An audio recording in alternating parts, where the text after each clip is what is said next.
If you're a fan of slasher horror movies, you've probably already watched this fantastic remake of a classic. Terrifier 2 hit theaters in October, and fans were so happy to finally have a sequel that is even better than the first one. In today's video, we'll discuss what the King of Horror, aka Mr. Stephen King, thinks of the movie and how it's the perfect sequel. Let's get into it, guys. First off, the King sort of liked it.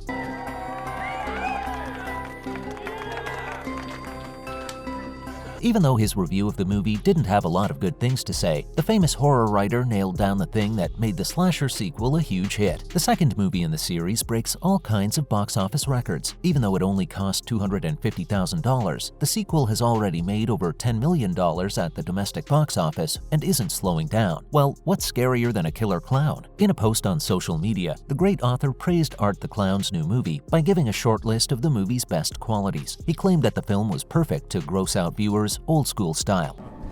You think these are too small?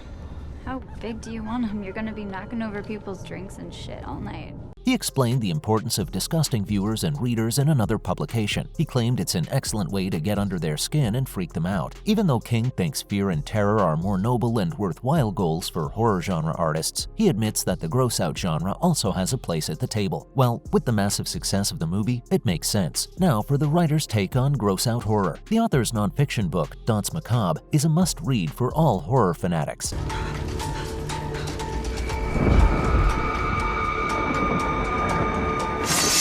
The King of Horror explains all the essential things about the genre. He believes that horror is a unique feeling of unknown, overwhelming fear. Well, if you've read anything he's written or any adaptation of his work, he knows what he's talking about. The little pale girl from the sequel meets the writer's requirements for a scary villain because she has a mysterious past and stays away from Art the Clown's cruel antics. The film's secondary villain is creepy, especially since she doesn't participate in the gory violence but stands creepily in the background. Fans of the movie know that the main attraction is, and forever will be, Art the Clown. The slasher's creepiness has nothing to do with subtlety or abstraction. It's very in-your-face horror that you just can't escape. Sorry.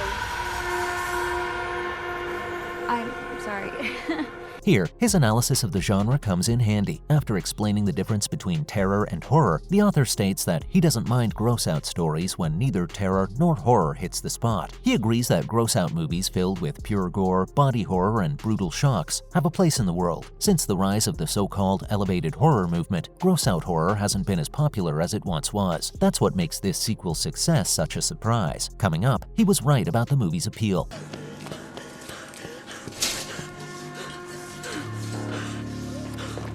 The sequel has scary and gross elements, but the gore is more critical to the story. Even though it's creepy, the movie isn't nearly as sad as the first one. Instead, it focuses more on shocking viewers with funny gore. All the murder sequences in the first movie were realistic and super violent. This one changes that up a bit. People were tortured and cut up in the entire first film, but in Terrifier 2, trick-or-treaters don't seem to notice as they eat candy from a severed human head. Is that what qualifies as comedy?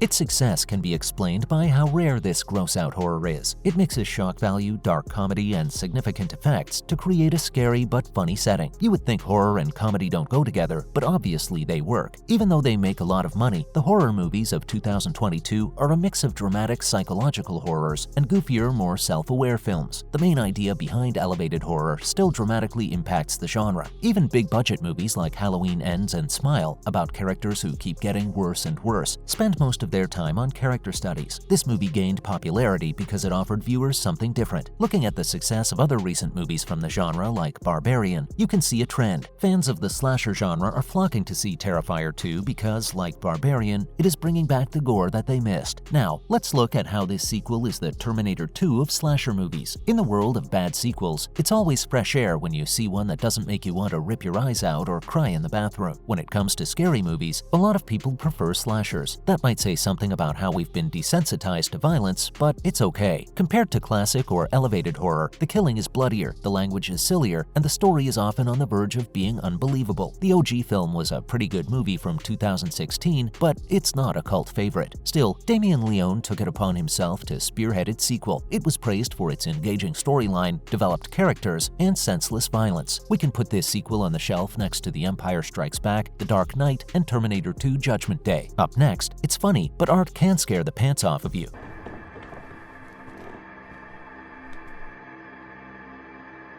The most iconic sequel of all time, Terminator 2, has a humorous side because John Connor and the T-800 talk to each other, and Arnold Schwarzenegger says some memorable one-liners. In Terrifier 2, there are a lot of scary deaths, but there are also a few funny ones. Art the Clown makes people laugh when they should be scared. In one scene, Sienna Shaw waits in line at a Halloween costume store as Art watches her from afar and playfully taunts her while she waits for the cashier to return. That sounds creepy. It looked weird, but somehow it was funny too. The killer clown is a silent character who never fails to make people laugh just by how he looks and acts. Well, of course, up until he straight up murders them. We love that the clown kills without discrimination. It's 2022, guys. That's called inclusivity. Some of the scariest parts of the movie are when Art goes after Sienna's younger brother Jonathan, who will weirdly remind you of John Connor. In a twist that fits the clown's character as a predator, the little brother is used as bait to lure the girl. The freakiest part of the movie was when he started eating her little brother right in front of her. That's not something that you can forget. What's more, the film is unsettling, but you just can't look away. The best and worst thing about the slasher is that it gets under your skin for the same reasons that the Terminator movies do. There are so many deaths, no one is safe, and the bad guys just keep coming. The movie has several sad deaths, but Allie's vicious murder stands out. Art watches her from a distance and then breaks into her house to kill her quickly. The scene was hard to watch because it was incredibly graphic, and we liked her. It was unexpected because she was smart and was the voice of reason in a group of dumb teenagers. She was someone you want to stand up for, which makes it almost impossible to watch Art the Clown pick her apart. The movie has one more twist up its sleeve. What's scarier than a killer clown? Two killer clowns. The new bad guy is the little pale girl, who is just as scary as the OG clown. Even though she doesn't kill anyone herself, her creepy behavior makes her presence very unsettling. We don't know much about her besides that she follows Art the Clown on his rampage. When our final girl finally kills the murderous clown, the little pale girl picks up his body and gives a threatening smile to everyone. Is that a setup for a third part? Well, we'll just have to wait and see. Lastly, we finally got a final girl that we can root for. At least half of those who watch slasher movies do so because of the final girl. It's satisfying to see a murderous character do his thing for an entire film, but be defeated at the end by a strong woman that we were rooting for from the start. Many of the original film's problems can be traced back to the one-dimensional characters who always make bad decisions. This one fixes that problem by introducing Sienna Shaw, who turned out to be the ultimate heroine of the series. She is everything horror movie fans want from a final girl. She's strong and brave and wants to protect those she cares about more than herself. We cannot help but root for her because she's willing to do heroic things to ensure her younger brother is safe. After the killer clown hurts her family and friends, she avenges them in the most satisfying way possible. We'll go as far as to say that she's the Sarah Connor of Terrifier 2. That's a wrap for this video. Do you want to know more about the fantastic sequel to the Terrifier movie? Let us know in the comments below. Make sure to give this video a thumbs up and subscribe to our channel for more videos like this. See you at the next one.